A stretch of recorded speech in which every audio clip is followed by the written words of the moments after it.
Dear students, Assalamu alaikum. Today my class is for students of class 9th, and today we are going to discuss about mass and weight, which is the subtopic of this unit, that is gravitation. कल हमने पढ़ा था free fall और this acceleration due to gravity के बारे में थोड़ा बहुत हमने जाना था. आज करो इस मास एंड वेट इस वो अमन दोन क्या डिफरेंस मास कत वन वेट कत वन गो वो मास कत वन मास यम सात डिफाइन कर one it is the quantity of matter contained in a body. Quantity of matter contained in a body.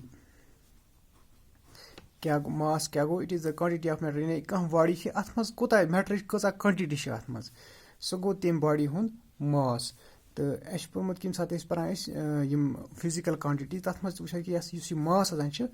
It is the fundamental quantity. दोम कत वन कि mass it is the fundamental quantity. तो अम अलाव वन ब्या कत हेको वन mass it is scalar quantity यानी ये सिर्फ मैग्नीट्यूड यूत डायरेक्शन कह. तो ब्या जन ये वन मे कि प्रत कह क्वांटिटी तथा पन पन यूनिट मास अमुक SI यूनिट क्या it is SI unit is kilogram represent करान K small g kg से. क्या गो mass the quantity of matter contained in a body. It is a fundamental quantity, scalar quantity, and it is SI unit is kilogram. ब्या कथ थोस याद कि मास यह गसान change अक जाय पे बीस जाय कह. The mass of a body does not change with place. This means that a body having mass of, for example, a body having mass of 4 kg will have the same mass on the earth or on the moon or in a satellite or at any other place. Is mass of a body remains constant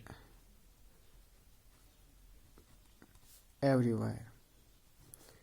यम जाए गो मास रोजान constant. यह गो यम जाए कत. अम पे वो अथी wait यम जाए हेको differentiate कर पाने कि मास तो वेट्स मज क्या difference. Weight actually it is force. Weight क्या it is actually force with which the earth attracts the things towards itself. तथ वन वेट. यानी वेट क्या it is actually force of gravity.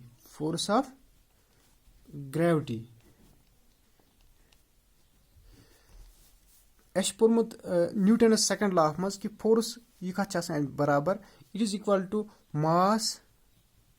Into acceleration. लिहाजा वो कि वेट तो mass these are not same, they are entirely different things. Mass it is the matter contained in a body while as the weight it is the force of gravity. it is force with which the earth attracts things itself. तो अस पाई कि force यह कत बराबर F is equal to F is equal to ma यम सात Newton second law of motion पोर यानी यह बराबर मास इनटू एक्सेलरेशन. तो लिहाजा ये वेट रिप्रेजेंट W सतन वेट रिप्रेजेंट. तो यह बराबर F बदल लिखो W, M बदल लिखो MI.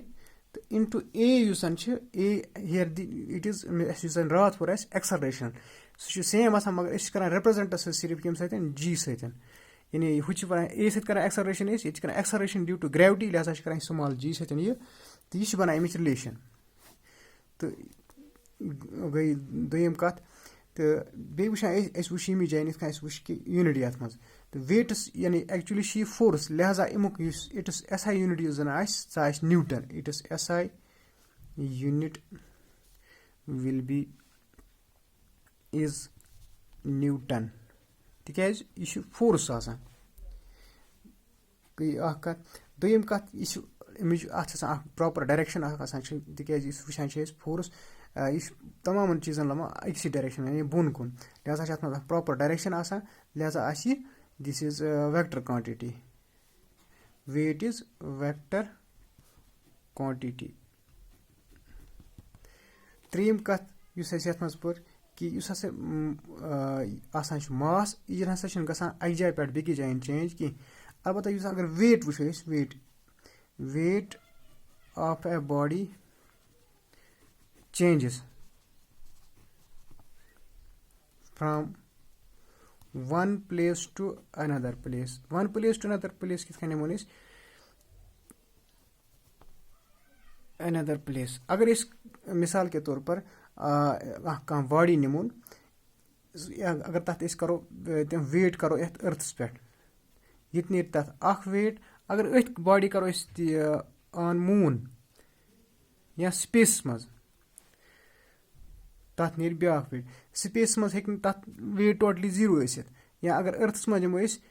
अर्थस पे अगर कह बॉडी निमो 1 kg 6 kg आस वजन तथ अर्थस पे अगर मूनस तथ नीर 1 kg ऑनली तिकाज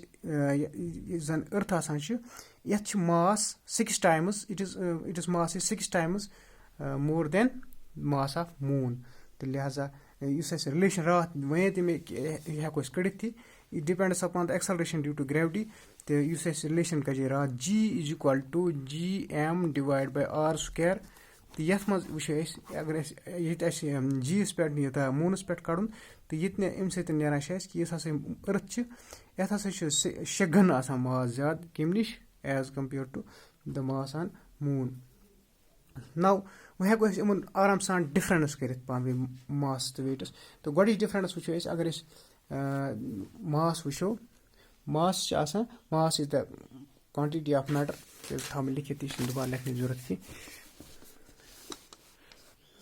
मास क्या mass is the quantity of matter contained in a body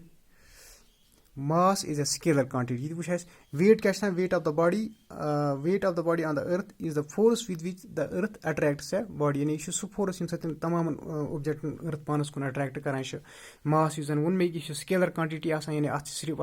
अत मैग्नीट्यूड कहीं अत खाली अत डायरेक्शन कि अत खाली मैग्नीट्यूड अलबत्त वेट अत मज दोनों चीज वुचान अत मज मैग्नीट्यूड तो डायरेक्शन इथे कन S I unit go kilogram ये क्या गो यह फोर्स एक्चुअली लिहाजा Newton mass of a body is a fundamental property which remains same यानी which remains constant everywhere yes fundamental quantity use जन सेम रोज यानी अगर अर्थस पे कुछ मास करो तो अगर 4 kg आसन तथ अगर तथ मूनस पे करो वो तमुक मास तो तत सेम अलबत्त वो क्या सिर्फ measuring device that is different mass करान मेजर यह जन फिजिकल बैलेंस यानी कॉमन बैलेंस आम तौर पर वुचान तो तम सत मास अलबत्त वेट वेट वेट बैलेंस तुम वुचमुत सह अलग these are measuring devices of these two quantities are different तिकाज वुचान these quantities are also different इथे कन mass is measured by pan balance whereas weight of a body is measured by spring balance यह यमन दोन पान difference this was all about this mass and weight तो आज के लिए इतना ही थैंक यू